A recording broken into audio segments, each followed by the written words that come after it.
Hello friends and foes of Middle-earth, and welcome back to another video about the Rings of Power. At this point we have seen more than enough to judge the show for what it is. And countless people have pointed out the terrible writing, the cringe dialogue, the poor looking costumes, with helmets that doesn't even fit. The only thing somewhat praiseworthy is the visuals, which I think looks fine, though more gamey than realistic in most cases. And still, this whole series feels very different from the Middle-earth we know and love.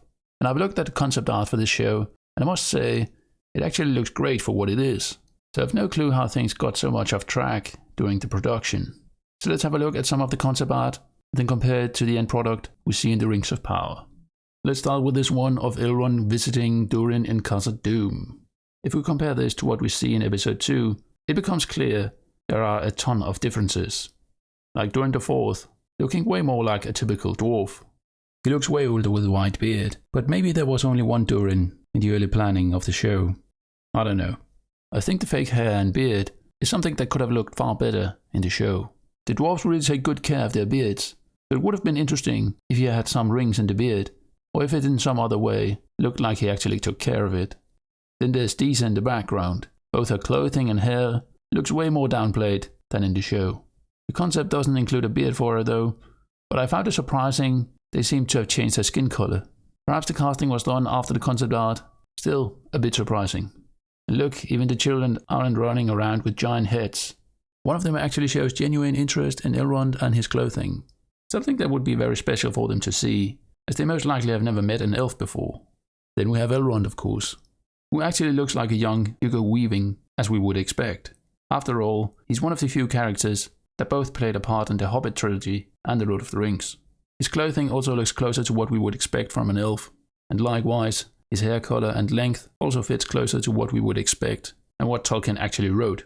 So just really disappointed we went from something great as this to this. And Robert Aramayo as Elrond in the show is actually one of the better parts, but I think they could have done more to make him fit with the Elrond we already know. And we also got similar artworks for the same scene. Again, this looks way better as well. Same goes for this one, which is not even made by the same artist. And then this concept art, it just looks way better with the orcs about to run out of the forest while hunting Arondir and the others. Of course, they should still drop the whole orcs are vampires idea. In any case, this looks far better than what we actually got.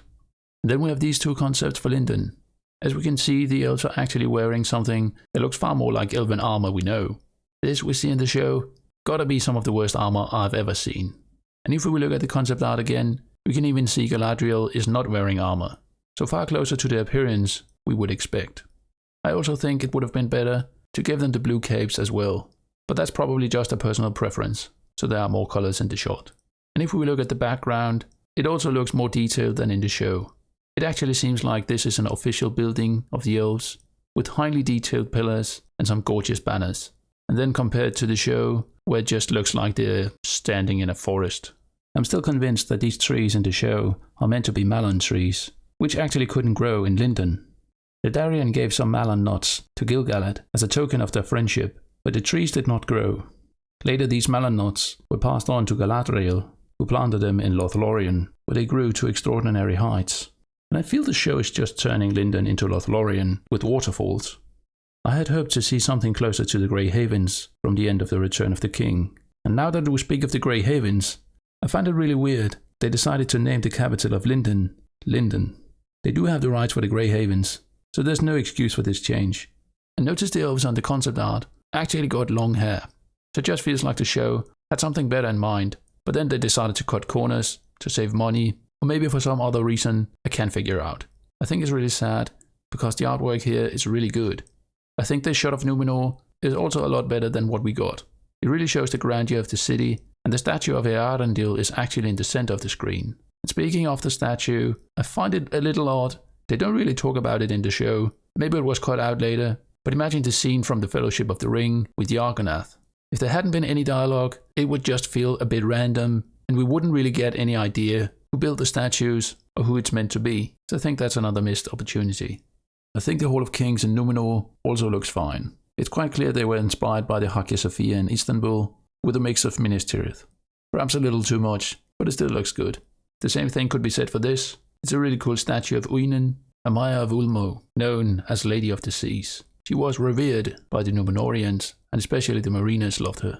Something not mentioned in the show either, but if we compare this to the scene we get in the show, we can barely see the statue, and it's also very dark. And it's really sad, because the statue itself looks great, and a good idea to include. I got no clue why it's placed right next to a prison cell, but fair enough, I guess. I also think it was a nice touch to include the husband of Uinen, Ose, another Maya of Ulmo. He was also a friend to mariners, but they didn't trust him because of his unpredictable temperament. He had once served Morgoth, and there was still some darkness and violence in his spirit, and he enjoyed raging in storms, despite the will of Ulmo. Only Uinen could restrain his wild spirit. In this concept art we see Galadriel and Miriel with the Palantir.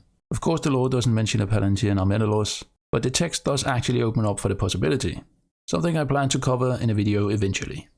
But despite this, the show still deviates completely from what Tolkien wrote, as it says the other Palantiri are either lost or hidden.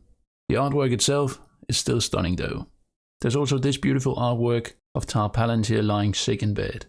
Another example of a beautiful set turned completely dark in the show. In the show it also feels like a very small chamber, while here it looks a lot more royal and something worthy of a king.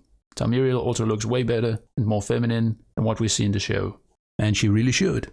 After all, she was known to be the most beautiful woman of the line of Elros, as we can read in the Unfinished Tales. I feel it's a real shame, as I actually prefer most of these concepts rather than the visuals in the show. And I don't think that's how it should be, nor do I feel I'm the only one with that feeling. Then we have this concept for the ship sailing to Valinor. Even the lore for this concept art is a little off, as it seems to depict the straight road the elves later used to sail to Valinor. But in the Second Age, you could just simply go there, though there was a ban on the Númenóreans. Ar-pharazon and his armada actually landed in Valinor, and it was first then that they were crushed by Eru himself. Lastly, I want to cover the dinner scene in Lindon with Durin and gil-galad.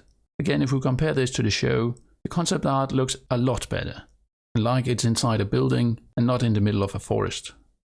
I'm not saying it couldn't be in the forest, I just think the concept art looks better. At least they included the banners in the show, but I didn't actually notice that until now. And in the background of the concept art, we can actually see some of the guards with better armor than most of what we see in the show. There are servants preparing food, I would assume, and even some playing music to entertain the guests. Unlike in the show, where they just seem to stand around and stare awkwardly. Oh, and again, long hair. I think they should have dropped the idea of 4 random elves in the middle of the shot, both for the concept art and in the actual show. It felt really weird and unnecessary. And another thing, I think it was better to have them stand up as well when making a toast. It seems more polite to actually stand up, and it's at least a custom I'm more familiar with. Sitting down while toasting, especially in a situation like this, where a king is making a toast to the future king of Khazad-dûm. In such a case, I would expect him to stand up. Anything else seems a little disrespectful. And speaking of the king, gil-galad, even the concept art managed to be more lore accurate. He actually got silver hair as he is supposed to, as mentioned in the Nature of Middle-earth. So to conclude, the concept arts are great, and in pretty much all the cases looks far better than the actual show. And not only that, it also managed to be more lore accurate. So to me, it just makes the whole show an even bigger letdown, because they actually got some pretty good ideas, but then ended up making it far worse. But maybe that's just me. What do you guys think? Do you also prefer the concept art than what we saw in the show? It's still not Tolkien, but it's closer to Tolkien at least. Let me know in the comments. As always, thank you all for watching. Feel free to leave a like and subscribe if you haven't already. And speaking of great concepts, maybe you're also looking forward to the War of the Rohirrim. Check out this video about my top 5 hopes for the upcoming Lord of the Rings anime. Farewell till next time.